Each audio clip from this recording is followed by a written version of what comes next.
قایمقامی نوێی قەزای چەمچەماڵ دەست بەکار بوو ڕجاو تکاش دەکات بۆ پیرۆزبایی نەچنە لای و چەپکە گوڵبێرن ئەو خۆی دەڕاتە لای خەڵکی لەلایەکی تریشەوە ئەو مامۆستایی لە ڕۆژی ئاڵا بە حەماسەتەوە بە قوتابیەکانی لە کەرکووک سرودی ڕقیب و سرودی نەتەوەیی پێدەوتنەوە ئەمڕۆ لەلایەن وەزیری پەروەردەوە خەڵات کراوەمانە و چەناوەڵێکی دیکەم بۆ هێناوە. سڵاوتان لەبێت. گوڵم بۆ مەێنن بۆ خزمەت هاتووم. ئەمە یەکەم پەیامی قایمقامە نوێیەکەی چەمچەماڵ بوو دوای بەخشینی ڕەمەک ڕەمەزان قایمقامی پێشووی چەمچەماڵ. ئاسۆبەکرد جێگەی گرتەوە و ئەمڕۆ دەست بەکاربوونی بۆ کرا. لە مەراسیمی ئاڵوگۆڕی پۆستەکەدا قایمقامی نوێ ڕایگەیان هاتووم خزمەت بکەم ئەمڕۆوە دەست پێ دەکەم و بە هیوام هەمووان پشتیوانم بڕوتیشی کەس نەیە چەپکە گوڵی پیرۆزبایم بۆ بهێنێت من خۆم سەردانتان دەکەم و دەستی دایکی شەهیدانیش ماچ دەکەم. ئەو ئاڵوگۆڕە دوایەوە هات کە لە دوای بارانەکەی حوتی مانگی 12 2025 لافاوێکی گەورە لاسنووری چەمچەماڵ و شۆڕش و تەکێ ڕوویدا و زیانێکی زۆری بە هاوڵاتیان گەیان. دواتر قایمقامی چەمچەماڵ داوای بەخشینی کرد لە پۆستەکەی و قایمقامی نوێ بە وەکالەت ئەمڕۆ لە شوێنی دەست بەکار بوو.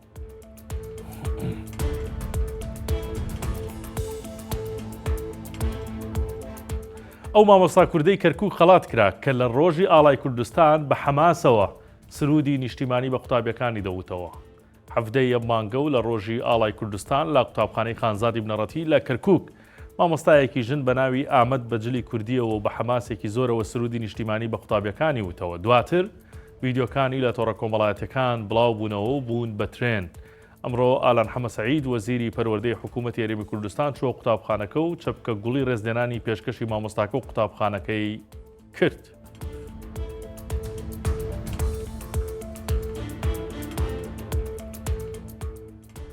چین ئاسانکاری بۆ داواکەرانی ڤیزا کردو لێخۆشبوون بۆ وەرگرتنی پەنجەمۆر جێبەجێ دەکات. ئەمەش بۆ کەسانەی گەشتی کورتخایان دەکەن.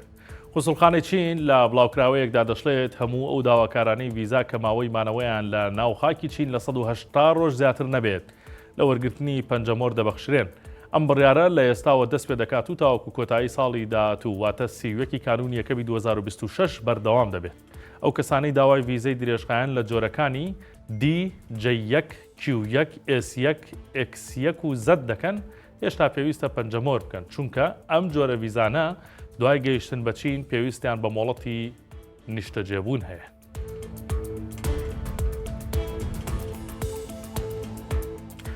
دانیشتوانی گوندی پیرداوت لە ناحیەی شەمامە گرفتارن بەدەست چاڵوشۆڵی کۆڵان و شەقامەکانیان لە زستاندا قڕولیتە و چڵکا و بێزاریان دەکات لە هاوینانیش تەف و تۆس.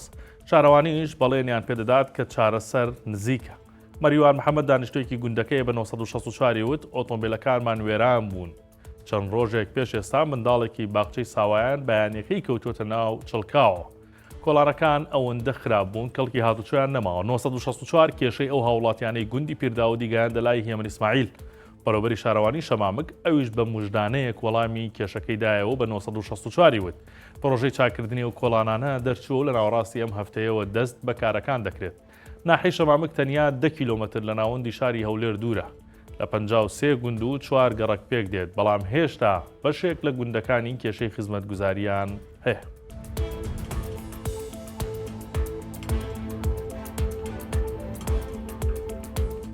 سەرچاڕاتێکەشم بۆ هەواڵێکی هندیکە ئێستا زۆرێک لە هاوڵاتیان خواستیان لەسەرەوەیە کە ئۆتۆمبیلی مۆدیلکۆن و کلاسیک ئالم شێوەیە کۆ بکەنەوە. هاوڵاتێکی زۆریش هەیەە لە ماڵەکانیانە ئێستا بەکەڵکیان دێ بۆەوەی نمایشی بکەن چونکە بۆ خۆتان دەزانن ئاهەنگەکانی سەری ساڵ نزیکە پارێزگای هەولێر دەڵێت بۆ سەری ساڵ نمایشێکیان ڕێخستووە. ئاگداری و کەسانە دەکەنەوە کە ئۆتۆمبیلی کلاسیکیان هەیە لە ماڵەوە بۆ ئەو ڕۆژە بیهێنن نمایشی خۆیانیان پێ بکەن بەڵام مەرجیشیان هەیە و ئۆتۆمبیلانەی کە مۆدیلیان لە خوار 1991ەوەیە ئەو ئۆتۆمبیلانە بۆ نمایشەکە وەردەگیرێن و دەتوانن نمایشی خۆیان بکەن. ژمارە تەلەفۆنێکشاندا ناوە بۆی بۆ پارێزگا تەلەفۆن کردن بڵێن ئێمە ئۆتۆمبیلمانەیە بۆ نمایشەکە حازرین 1950 461 ئەو ژمارە تەلەفۆنەیە کە ئەوانەی ئۆتۆمبیلی کلاسیکانەیە دەتوانن پەیوەندی بکەن. ئاهەنگەکان زۆرە بن بۆ سەری ساڵ هەر لە ئێستایشەوە لە دوێنێ 20 مانگەوە فێستیڤالێک کراوەتەوە لە هەولێر لە بەردەم قەڵای هەولێر تاوەکو یەکی مانگ بەردەوام دەبێت. ئیتر بە نمایش و جوڵە و چالاکی جۆرا و جۆر ساڵەکە بەڕێدەکەن بە هیوایەوەی ساڵی 2026 بۆ هەمووان ساڵێکی پڕ خێر و بەرەکەت بێ. ئەبا هەواڵەکانی ئەمڕۆ بوو کاتی شات بۆ هەموو لایەک.